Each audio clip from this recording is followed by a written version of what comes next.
Sampai kita mau sejenak tinggalkan beban hidup dunia ini.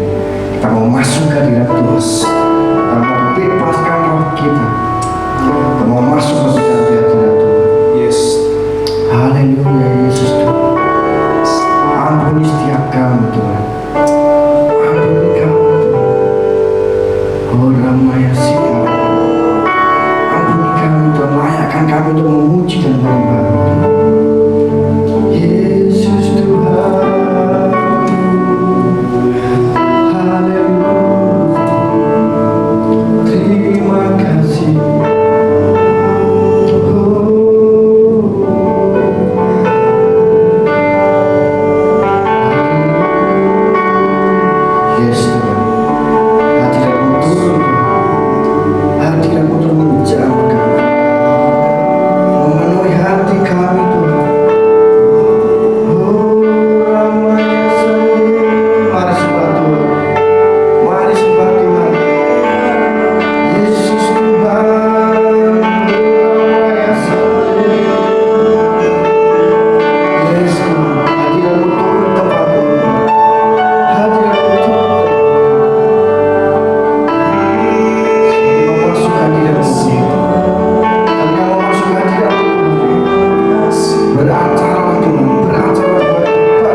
berita-berita Tuhan yang menurut kami Tuhan menakutkan Tuhan, tapi kami percaya Tuhan Kau selalu menjaga kami.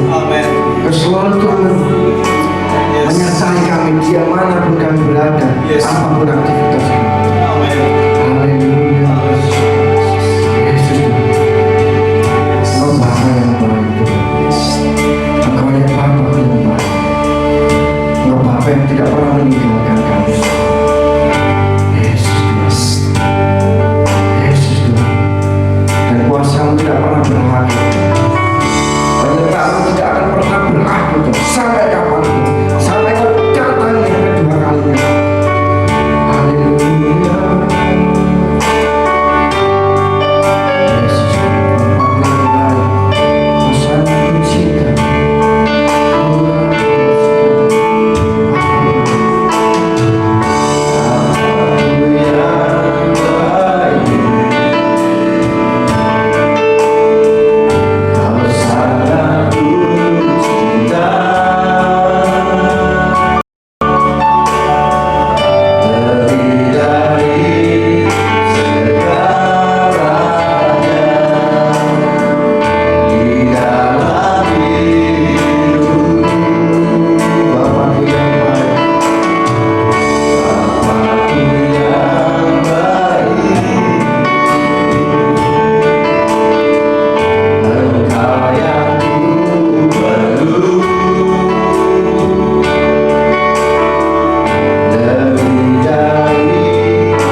Tuhan, terima kasih buat pagi hari ini.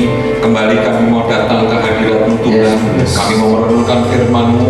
Mari firman-Mu yang berbicara bagi setiap kami, karena kami tahu dan kami tetap percaya firman-Mu adalah jalan terang bagi kehidupan kami. Kami tidak akan pernah lupa Engkau Tuhan, karena firman-Mu senantiasa berkata-kata, firman-Mu di dekat kami, firman-Mu menguatkan setiap kami Tuhan.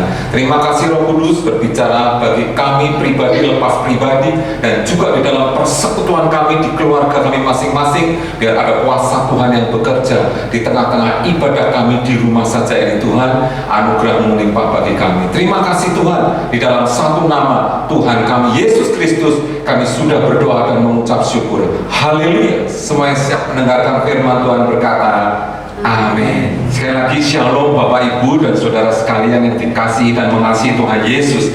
Pada pagi hari ini di minggu yang keempat di bulan April, kembali kita datang ke hadapan Tuhan. Kita menyembah dan memuliakan nama Tuhan. Mari tetap ingat bahwa kita ada di dalam persekutuan dengan Dia. Oleh karena itu firman Tuhan pada pagi hari ini berjudul mengarah ke mezbahnya.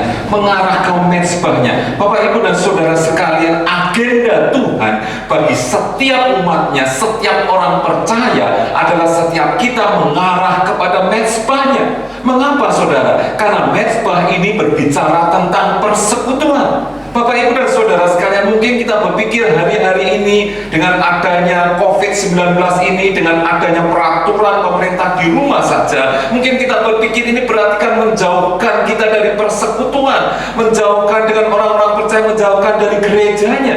Tidak Bapak Ibu dan saudara sekalian. Oleh karenanya gereja senantiasa mengajak semua kita untuk senantiasa terus beribadah dan bersekutu bersama dengan keluarga kita. Bahkan gereja selalu memperkatakan bahwa bersekutu di dalam keluarga adalah seperti persekutuan di jemaat mula-mula. Dan ini lebih dahsyat dan lebih luar biasa kuasanya dan mujizatnya. Bapak Ibu dan saudara sekalian, kalau COVID-19 ini menghalangi agenda Tuhan, pasti Tuhan akan menghajar habis COVID-19 ini. Tetapi kalau COVID-19 ini ada rencana Tuhan yang Dia izinkan terjadi di tengah kita, maka kita harus menunggu sampai rencananya itu digenapi. Maka kemudian Dia akan mengusir pergi COVID-19 ini. Ini adalah wabah seluruh dunia Bapak Ibu. Ini Tuhan sedang berurusan dengan dunia. Dan ketika Tuhan berurusan dengan dunia ini saudara, ini juga artinya berurusan dengan gerejanya, Anda dan saya. Hari-hari ini banyak orang-orang, bahkan mungkin orang percaya yang begitu sibuk memiliki agenda-agenda pribadi supaya bagaimana terhindar dari COVID-19 ini dengan cara-cara untuk kepentingan diri sendiri. Pertanyaannya adalah, adakah kita pernah memikirkan apakah rencana Tuhan, kehendak Tuhan bagi setiap kita, bagi gerejanya, bagi Anda dan saya, untuk bagaimana kita terus merespon COVID-19 ini? Bapak Ibu dan saudara sekalian, ketika kita melihat COVID-19, kita melihat diri kita, diri manusia itu adalah manusia yang rapuh saudara, tidak berdaya. Hanya oleh virus yang kecil yang tidak kelihatan mata kita sudah tidak berdaya saudara. Dan Alkitab berkata seringkali pun kita tidak berdaya ketika dosa yang tidak kelihatan mata itu menyerang setiap kita.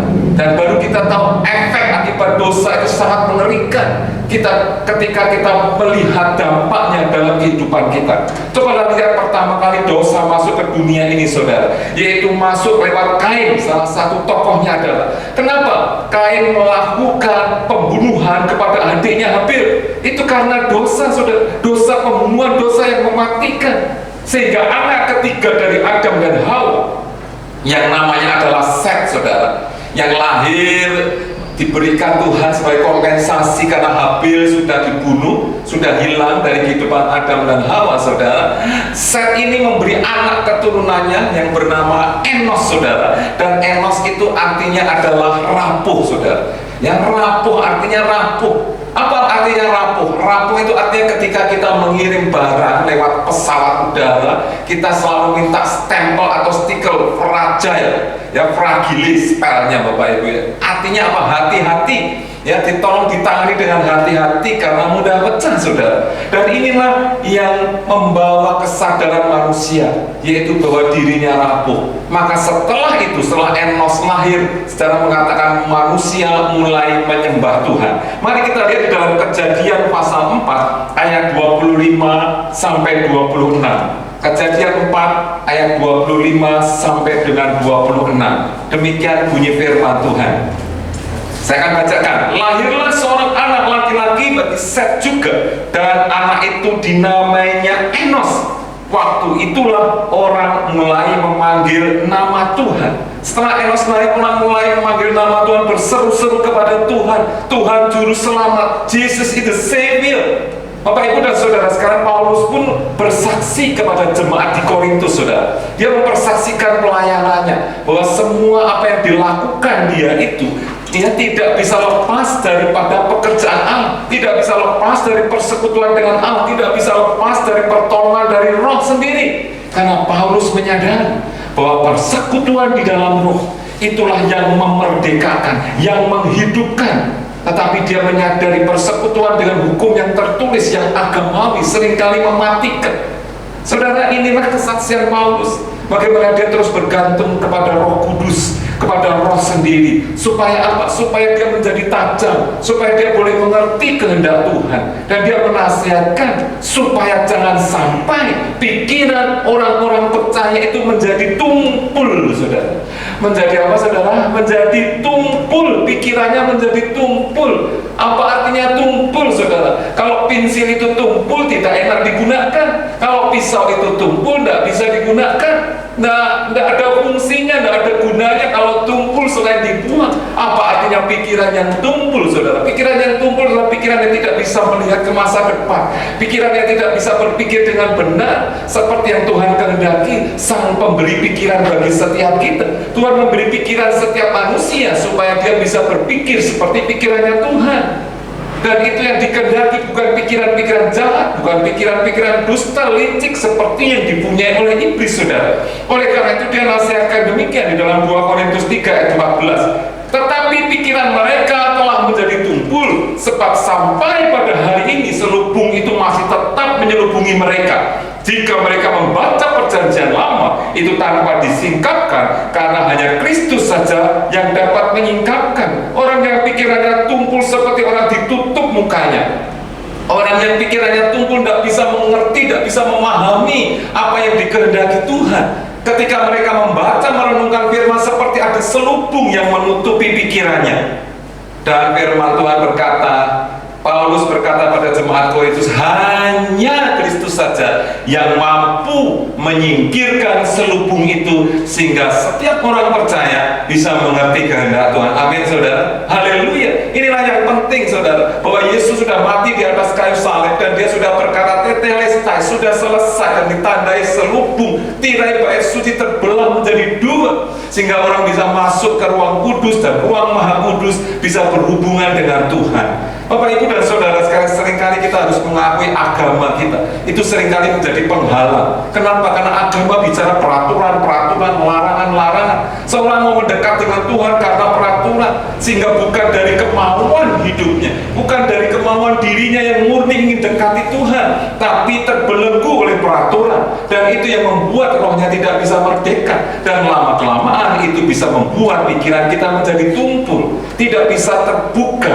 terhadap apa yang dikehendaki Tuhan, tidak bisa mengerti apa yang dikehendaki Tuhan. Dan seringkali kita tanpa keberanian menghadapi Tuhan, tanpa memiliki kebebasan, takut-takut, ragu-ragu, cemas, frustasi, gentar ketika menghadapi persoalan-persoalan, masalah-masalah. Kenapa? Karena kita datang kepada Tuhan hanya seremonial belaka, hanya aktivitas agamawi saja. Oleh karena itu pagi hari ini saya mengajak Bapak Ibu semua, mari kita senantiasa mengarahkan diri kepada mezbahnya, mengarahkan diri pada mezbahnya, yang berarti persekutuan dengan Tuhan, berarti penyembahan kepada Tuhan, berarti mendekat kepada Tuhan. Nah, ini kita yang mau renungkan, Bapak Ibu Saudara sekalian, bagaimana nanti kita sungguh-sungguh bisa mengarahkan diri kepada mezbahnya, bahkan mendekat kepada mezbahnya. Ingat, kuasa kebangkitannya berlangsung selamanya, dahulu, sekarang, dan sampai selama-lamanya. Kebangkitan Tuhan itu memiliki kuasa bagi setiap kita. Oleh karena itu, mari Bapak Ibu saya ajak untuk mempersiapkan firman Tuhan pada pagi hari ini, yang kita ambil dari Injil Lukas pasal 24 ayat 13 sampai dengan 35. Lukas 24 ayat 13 sampai 35. Mari kita baca pelan-pelan, kita mengerti apa yang dikehendaki Tuhan dengan kuasa kebangkitannya ini. Haleluya. Yesus menampakkan diri di jalan ke Emmaus. Pada hari itu juga, 2 orang dari murid-murid Yesus pergi ke sebuah kampung bernama Emmaus, yang terletak kira-kira 7 mil jauhnya dari Yerusalem. Dan mereka bercakap-cakap tentang segala sesuatu yang telah terjadi. Ketika mereka sedang bercakap-cakap dan bertukar pikiran, datanglah Yesus sendiri mendekati mereka, lalu berjalan bersama-sama dengan mereka. Tetapi ada sesuatu yang menghalangi mata mereka, sehingga mereka tidak dapat mengenal Dia. Yesus berkata kepada mereka, "Apakah yang kamu percakapkan sementara kamu berjalan?" Maka berhentilah mereka dengan muka muram. Seorang dari mereka namanya Kleopas menjawabnya, "Adakah engkau satu-satunya orang asing di Yerusalem yang tidak tahu apa yang terjadi di situ pada hari-hari belakangan ini?" Katanya kepada mereka, "Apakah itu?" Jawab mereka, "Apa yang terjadi dengan Yesus orang Nazaret? Dia adalah seorang nabi yang berkuasa dalam pekerjaan dan perkataan di hadapan Allah dan di depan seluruh bangsa kami. Tetapi imam-imam kepala dan pemimpin-pemimpin kami telah menyerahkan Dia untuk dihukum mati, dan mereka telah menyalibkannya. Padahal kami dahulu mengharapkan bahwa Dialah yang datang untuk membebaskan bangsa Israel. Tetapi sementara itu telah lewat 3 hari sejak semuanya itu terjadi. Tetapi beberapa perempuan dari kalangan kami telah mengejutkan kami. Pagi-pagi buta mereka telah pergi ke kubur dan tidak menemukan mayatnya. Lalu mereka datang dengan berita bahwa telah kelihatan kepada mereka malaikat-malaikat yang mengatakan bahwa Ia hidup. Dan beberapa teman kami telah pergi ke kubur itu dan mendapati bahwa memang benar yang dikatakan perempuan-perempuan itu, tetapi dia tidak mereka lihat. Lalu ia berkata kepada mereka, "Hai kamu yang bodoh, betapa lambannya hatimu, sehingga kamu tidak percaya segala sesuatu yang telah dikatakan para nabi. Bukankah Mesias harus menderita semuanya itu untuk masuk ke dalam kemuliaannya?" Lalu ia menjelaskan kepada mereka apa yang tertulis tentang Dia dalam seluruh kitab suci, mulai dari kitab-kitab Musa dan segala kitab nabi-nabi. Mereka mendekati kampung yang mereka tuju. Lalu ia berbuat seolah-olah kehendak meneruskan perjalanannya. Tetapi mereka sangat mendesaknya. Katanya, "Tinggallah bersama-sama dengan kami, sebab hari telah menjelang malam dan matahari hampir terbenam." Lalu masuklah ia untuk tinggal bersama-sama dengan mereka. Waktu ia duduk makan dengan mereka, ia mengambil roti, mengucap berkat, lalu memecah-mecahkannya dan memberikan kepada mereka. Ketika itu terbukalah mata mereka dan mereka belum mengenali Dia, tetapi ia lenyap dari tengah-tengah mereka. Kata mereka seorang kepada yang lain, "Bukankah hati kita berkobar-kobar ketika Ia berbicara dengan kita di tengah jalan dan ketika Ia menerangkan kitab suci kepada kita?" Lalu bangunlah mereka dan terus kembali ke Yerusalem. Di situ mereka mendapati ke-11 murid itu. Mereka sedang berkumpul bersama-sama dengan mereka, teman-teman mereka. Kata mereka itu, "Sesungguhnya Tuhan telah bangkit dan telah menampakkan diri kepada Simon." Lalu kedua orang itu pun menceritakan apa yang terjadi di tengah jalan dan bagaimana mereka mengenal Dia pada waktu Ia memecah-mecahkan roti. Haleluya. Amin Bapak Ibu Saudara sekalian. Bapak Ibu semua bisa renungkan perlahan demi perlahan kalimat demi kalimat nas yang kita baca ini, dan kita akan mendapatkan sesuatu hal yang luar biasa saudara. Bagaimana Tuhan memulihkan, Tuhan mengembalikan lagi, Tuhan mengarahkan para muridnya, khususnya 2 orang murid ini kepada mezbahnya. Saudara, mari kita lihat kisah ini saudara ya. Kisah ini Lukas memang tidak menggambarkan, tidak menuliskan secara lengkap, secara jelas Emmaus itu berada di mana. Tapi arti kata Emmaus itulah air panas yang memancar keluar. Kalau kita memikirkan dan merenungkan ini, hati para murid ini sedang galau saudara, sedang frustasi, sedang dingin. Dan kalau Alkitab menunjukkan mereka harus ke Emmaus adalah satu rencana Tuhan supaya hatinya menjadi panas seperti air yang memancar keluar. Dan Emmaus ini menurut peta itu 11 km, 7 mil dari Yerusalem. Tidak jauh sebenarnya. Tetapi mereka berdua ini berjalan pelan-pelan karena sambil bercerita, sambil mengungkapkan segala kegalauan hatinya. Saudara sekalian, kematian Yesus seharusnya ini adalah menjadi kekuatan bagi mereka. Tetapi kematian Yesus ternyata adalah menghancurkan harapan dan impian para muridnya ini. Mereka masih terbelenggu kepada peristiwa 3 hari yang lalu, padahal Yesus sudah bangkit dan beritanya sudah sampai kepada telinga mereka. Mereka masih syok, mereka masih tidak berdaya, masih frustasi, kecewa tentang berita Yesus mati di atas kayu salib dan dikuburkan, saudara. Dan dalam keadaan seperti inilah Yesus menjumpai kedua orang muridnya yang sedang pergi ke Emmaus ini, saudara. Demikian juga dengan setiap kita. Ya, setiap kita mungkin ada yang seperti para murid ini, kecewa, frustasi, bimbang dan ragu. Bagaimana ini Tuhan? Situasi dan keadaannya seperti ini. Aku mungkin ada yang di PHK, mungkin ada yang dirumahkan, mungkin ada yang tidak terima penghasilan sama sekali, atau macam-macam penderitaan yang kita tidak pernah pikirkan sebelumnya. Tapi pagi hari ini Bapak Ibu, kalau kita ada di dalam situasi yang sama dengan kedua orang murid ini, mari datang kepada Tuhan, mari nikmati apa yang Tuhan Yesus mau buat dalam hidup kita, yaitu mengarahkan kepada mezbahnya, kepada iman Yesus yang bangkit. Mari kita lihat Bapak Ibu, peristiwa yang ada dalam nas ini. Ada 3 hal yang penting yang kita perhatikan. Yang pertama, kita harus perhatikan 2 orang murid ini sebagai subjek yang penting. Kemudian yang lebih penting dan terpenting adalah pribadi Yesus sendiri. Yesus menunjukkan perkataannya dan perbuatannya, bukan hanya kata tapi juga karyanya, saudara. Mari kita lihat kedua orang murid ini, saudara. Kedua orang murid ini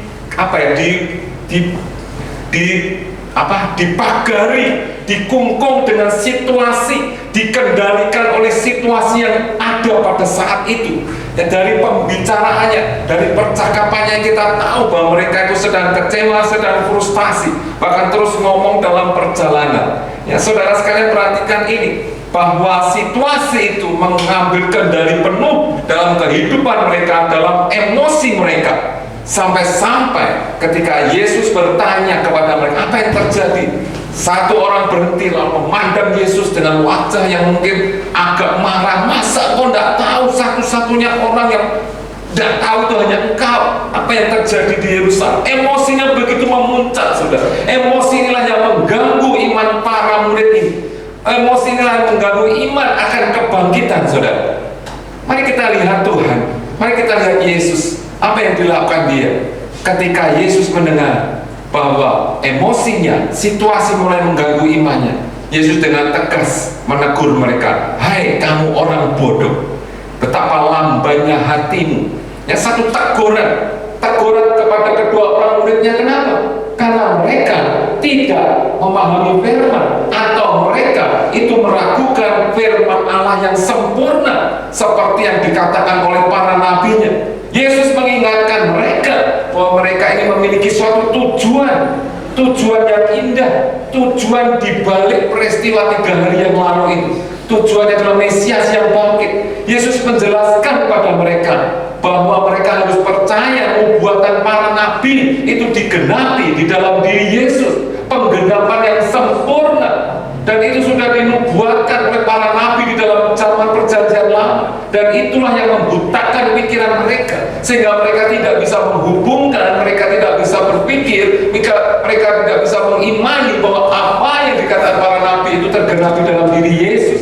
Padahal Bapak Ibu, orang-orang Yahudi itu sangat terdidik dalam pengetahuan hukum Taurat, sangat lihai, sangat pandai, sangat hafal sekali nubuatan-nubuatan perjanjian lama. Tetapi peristiwa kematian Yesus menutupi muka mereka, menutupi mata mereka, menutupi pikiran mereka seperti selubung ini. Saudara, Yesus tidak hanya berkata-kata, Yesus tidak hanya menegur, Yesus tidak hanya mengingatkan, tetapi Yesus juga bertindak, saudara. Inilah waktunya Tuhan, inilah momennya Tuhan. Saudara bisa lihat ayat 28 sampai 32. Yesus tetap berjalan bersama dengan mereka. Yesus mengikuti langkah demi langkah, tahap demi tahap, step demi step yang mereka lakukan. Ketika mereka berjalan pelan, Yesus mengikuti pelan. Ketika mereka berjalan lebih cepat sedikit, Yesus pun melangkah lebih cepat sedikit. Jadi tetap seirama dengan kedua orang muridnya ini. Yesus berada di samping mereka dan tidak meninggalkan, dan tidak lepas sedikit pun kedua orang muridnya ini dari pandangan Yesus. Ini yang dilakukan dia, luar biasa Allah kita ini, saudara. Dan yang berikutnya apa? Yang hebat adalah Yesus mengajak mereka ketika hari sudah mulai gelap. Walaupun mereka yang mulai menawarkan, tapi Yesus mengatakan ya. Mereka tinggal bersama dengan Yesus, masuk ke sebuah tempat rumah, dan di situ Yesus menjamu mereka. Yesus berperan sebagai tuan rumah bagi mereka. Yesus memberi mereka makan, memberi roti, dan mengajak mereka mengucap syukur atas segalanya itu. Dan peristiwa inilah yang Alkitab katakan membukakan mata mereka, sampai mereka tahu, oh, bahwa orang yang mengikuti dari sejak tadi siang itu adalah Yesus yang telah hidup, telah bangkit dan tidak mati. Saudara, inilah yang membawa para muridnya mengerti dan memahami bahwa posisi hidupnya sudah mulai menjauh daripada Tuhan sendiri. Dan saat itu keluarlah ucapan pertobatan yang harusnya menjadi keseharian orang percaya. Pertobatan artinya berbalik, saudara, berbalik. Pertanyaannya buat Bapak Ibu semua, apakah kedua muridnya itu meneruskan sampai Emmaus? Tidak, saudara. Kenapa? Karena dia berbalik, tidak jadi ke Emmaus, tapi kembali lagi kemana, saudara? Ke Yerusalem, kembali ke Yerusalem, kembali kepada persekutuan para murid yang lain di Yerusalem. Mereka tidak jadi ke sana, saudara. Bapak, Ibu, dan saudara, bagaimana kita bisa mengarahkan diri kepada mezbahnya? Yang pertama, jangan menyerah pada situasi. Katakan bersama saya, 2, 3. Jangan menyerah pada situasi. Ketika situasi membuat kita tidak nyaman, ketika situasi menekan kita, jangan sampai kita terhanyut oleh situasi. Jangan sampai emosi kita begitu besar sehingga membuat kita tidak lagi ingat akan Tuhan, iman kita menjadi tergerus. Dan saat emosi kita tidak stabil, jangan membuat pernyataan, saudara. Kedua murid itu terus merocos, terus membuat satu pernyataan, ini itu dia, ini dan sebagainya, membuat statement-statement, dan itu yang membuat salah. Semakin dia jauh daripada iman yang benar, karena ucapan itu menjadi jalan masuk iblis untuk terus bertinggal di dalam diri setiap orang, saudara. Emosi itu menjadi senjata iblis, saudara. Ya, maka Bapak Ibu Saudara sekalian, mari serahkan supaya Tuhan terus pegang kendali pada saat situasi yang tidak bisa kita pikirkan, situasi sulit, situasi yang membuat kita tidak nyaman. Saudara sekalian, para murid ini sudah memiliki bukti kuat kebangkitan, namun dia gagal untuk percaya. Kenapa? Karena terganggu oleh situasi tadi, karena terlalu melihat pada situasinya, melihat kepada keadaan yang ada. Oleh karena itu, mari kita jangan hanya melihat situasi yang ada. Memang kita hidup dalam satu situasi dan keadaan, tapi kita tidak hidup, tidak bergantung kepada situasi dan keadaan yang ada. Amin, saudara. Kita bergantung kepada firman Tuhan dan kebenarannya. Oleh karena itu, yang kedua, kalau kita ingin terus mengarah kepada mezbahnya, cermati firman-Nya. Katakan bersama saya, 2, 3, cermati firman-Nya. Kita baca ayat 25 sampai 32, bagaimana Tuhan memperkatakan firman itu, mengingatkan mereka bahwa firman-Nya itu sudah dinubuatkan oleh para nabi. Bapak, Ibu, dan saudara, seringkali kita hari-hari ini di rumah, mungkin tidak ada kerjaan, mungkin atau dirumahkan, atau banyak waktu luang, kita seringkali ngisi waktu kita dengan terus melihat, mengupdate info tentang Nona Corona, saudara. Lihat terus update Nona Corona sampai mana, sampai kita sangat hafal wajahnya Ahmad Yuryanto itu, ya, jubir COVID-19 ini. Terus kita pantau, terus kita lihat terus, ya. Kalau sampai terjadi kenaikan, mungkin muka kita ikut muram, muka kita ikut sedih, gitu. Kalau nggak muncul-muncul, kita tanya terus, gimana kondisinya, berapa yang naik, berapa yang ini, dan seterusnya, gimana keadaannya. Saudara, itu bisa membuat cemas kita, bisa menurunkan iman kita, memperlemah kita. Oleh karena itu saudara, saya mengatakan fokus setiap orang percaya itu bukan nona corona saudara.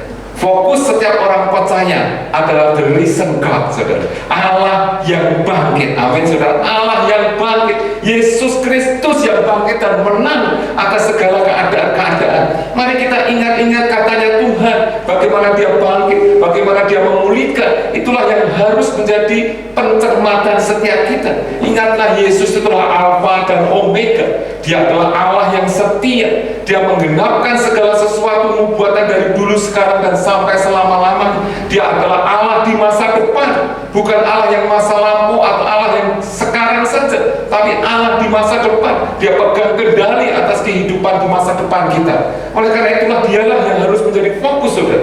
Jangan terus melihat ke belakang, pandanglah ke depan. Dia Allah Maha Kuasa, Allah yang ada di depan setiap kita. Haleluya. Ini penting bagi setiap orang percaya. Yang ketiga, bagaimana mengarahkan diri kepada mesbahnya. Ingat, julukan pertama Tuhan, gelarnya adalah Immanuel, yaitu Tuhan beserta kita. Dia setia kepada pribadinya sendiri. Dia setia kepada sebutannya sendiri, saudara. Dia tetap Allah Immanuel yang menyertai umatnya, tidak pernah meninggalkan umatnya. Pertanyaan kita, bagaimana kita disertai Tuhan? Mari belajar dari Mas ini. Bagaimana disertai Tuhan kedua orang murid ini adalah ketika dia menyediakan yang kita perlukan, saudara. Dia menyediakan yang kita perlukan. Yesus tahu kedua muridnya sudah berjalan lama dan belum makan dan lelah dan butuh duduk, butuh santai, butuh didengarkan. Yesus menyediakan dirinya. Dia mengambil roti dan mengucap berkat dan mengajak bersyukur. Saudara sekalian, kalau kita merasakan Tuhan beserta kita, berarti ada berkat yang kita rasakan. Berkat itu didahului dengan ucapan syukur, karena berkat itu Tuhan yang memberi. Namanya berkat bukan usaha kita, tapi Tuhan yang memberikan bagi setiap kita.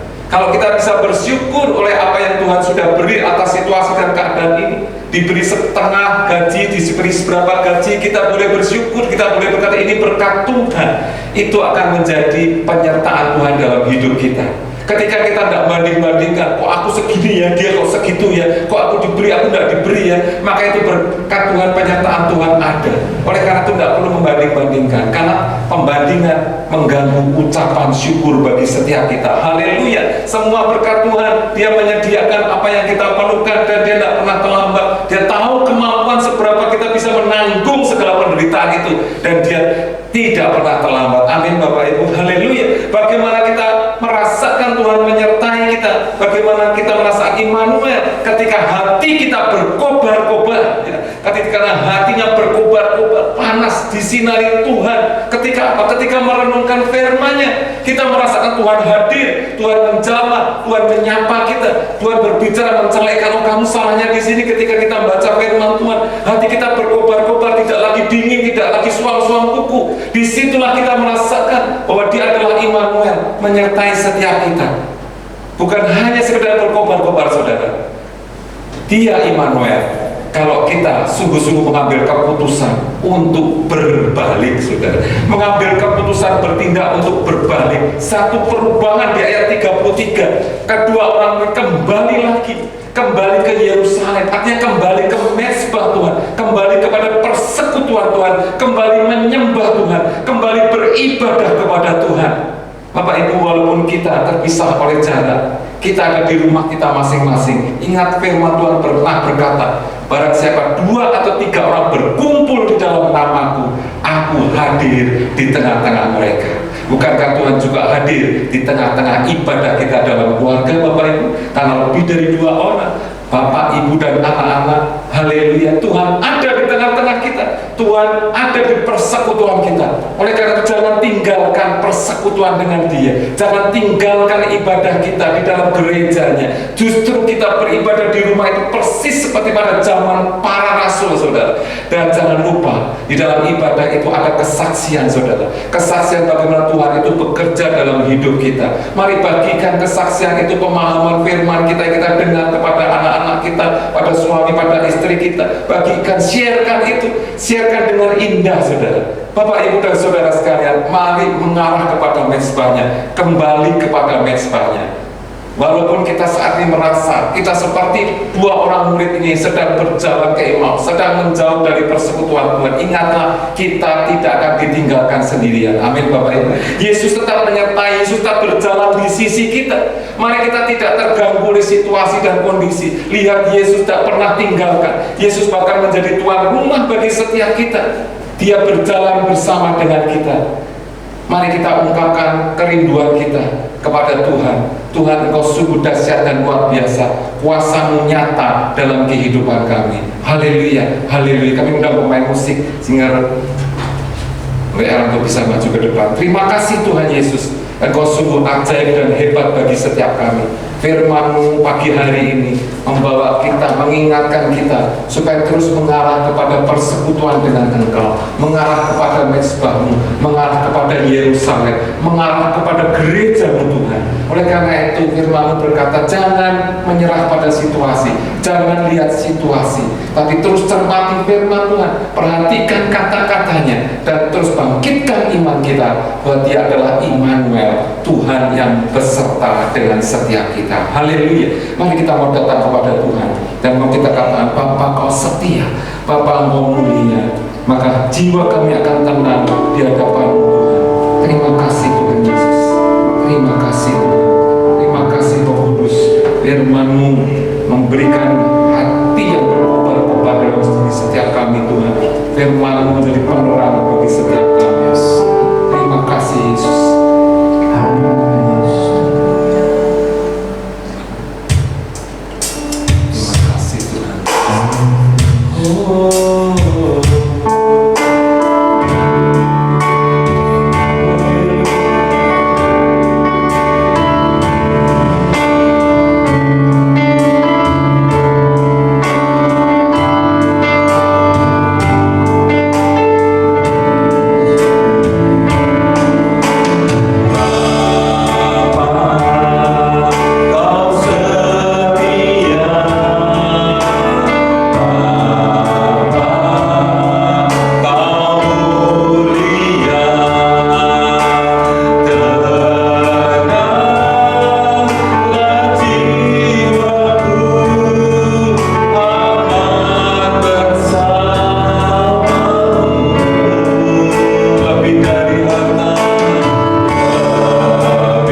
dalam satu nama Tuhan kami Yesus Kristus, kami sudah berdoa dan mengucap syukur. Haleluya. Amin. Bapak Ibu Saudara sekalian, mari kita tetap berdoa. Mari kita tetap rendahkan diri di hadapan Tuhan saat ini atas situasi dan kondisi yang ada. Hanya Tuhan yang sanggup megang kendali. Hanya Tuhan yang sanggup Tuhan menjadikan situasi dan kondisi kita semua saat ini menjadi balik kembali. Karena ada rencana yang indah bagi setiap orang percaya untuk menjauhi dosa, untuk menjadi kudus dan terus bertekun di dalam Engkau. Mari kita datang kepada Tuhan di dalam nama Yesus. Mari kau jamah Tuhan, kami berdoa untuk saudara-saudara kami saat ini yang sedang sakit Tuhan, secara khusus yang menderita COVID-19 di dalam nama Yesus. Allah yang mengenal, Allah yang membuka, Allah yang memulihkan setiap kami Tuhan. Mari dalam setiap mereka pulihkan dan sembuhkan Tuhan di dalam nama Yesus. Kami minta kuasa kehendak-Mu Tuhan, sehingga virus COVID-19 ini boleh cepat keluar dari bumi Indonesia ini Tuhan. Tidak ada lagi pertambahan orang-orang yang terkena infeksi di dalam nama Yesus. Dalam nama Yesus Tuhan, mari jamah Tuhan. Jamah Tuhan, Kau juga menghiburkan bagi saudara-saudara sebangsa kami yang merasa kehilangan saudara yang saat ini dalam nama Yesus. Kau yang membangkitkan iman mereka kembali Tuhan, untuk berserah ke dalam Engkau Tuhan. Di dalam nama Yesus kami berdoa untuk keamanan bangsa dan negara kami Tuhan. Di dalam nama Yesus, mari Kau pimpin Polri dan TNI Tuhan untuk menjaga negara kami supaya kondusif Tuhan, aman selalu, damai sejahtera selalu Tuhan. Di tengah-tengah situasi yang seperti, beri kekuatan setiap mereka Tuhan, karena mereka harus kerja keras dan ekstra keras Tuhan. Kami juga berdoa untuk para medis yang ada di dalam nama Yesus. Mereka adalah garda-garda di depan Tuhan yang akan menolong setiap anak bangsa ini Tuhan. Kami berdoa untuk dokter dan para perawat yang ada, jamah mereka, beri kekuatan buat setiap mereka, beri kesehatan Tuhan, terus beri iman akan Engkau Tuhan, sehingga mereka terus berjuang tanpa kenal lelah, dan Tuhan yang mencukupkan setiap kebutuhan mereka di dalam nama Yesus. Kami berdoa untuk situasi ekonomi bangsa dan negara ini Tuhan. Mari Tuhan pulihkan kembali perekonomian kami, pulihkan kembali dalam nama Yesus. Tuhan yang akan memberikan jalan keluar, terutama buat para presiden dan para pembantunya saat ini Tuhan, para jajaran pemerintahan dari pusat sampai ke daerah. Berikan hikmat-Mu Tuhan, sehingga mereka dengan tepat memilih setiap kebijakan-kebijakan yang baik, dan itu akan membawa dampak bagi masyarakat kami, membawa damai sejahtera, membawa kekuatan, membawa kedamaian Tuhan. Di dalam nama Yesus, di dalam nama Yesus kami patahkan setiap oknum, setiap iblis yang akan mencari kelemahan dalam situasi saat ini. Kami patahkan di dalam nama Yesus. Mereka tidak akan melakukan suatu hal yang tidak baik Tuhan. Mereka tidak akan melakukan segala keonaran apapun di negeri ini Tuhan. Di dalam nama Yesus, di dalam nama Yesus, mari Tuhan Roh-Mu tercurah bagi setiap kami semua. Roh-Mu tercurah Tuhan, tercurah memberi kekuatan buat setiap orang-orang percaya, buat gereja-Mu Tuhan, untuk terus berserah dalam nama-Mu Tuhan, meminta hadirat lebih lagi, kuasa-Mu lebih lagi bagi setiap kami Tuhan. Terima kasih Tuhan Yesus, Engkau baik bagi setiap kami Tuhan. Kami percaya Engkau tidak pernah melupakan kami, Engkau akan terus menyertai kami Tuhan. Ini doa dan kerinduan kami Tuhan, di dalam Engkau Tuhan, dan kami merindukan berkat-Mu mengiringi setiap kami Tuhan. Terima kasih Tuhan Yesus. Mari jemaat Tuhan yang ada di rumah, Bapak Ibu dan anak-anak semua, kita angkat dua tangan kita dan kita terima berkat daripada Tuhan.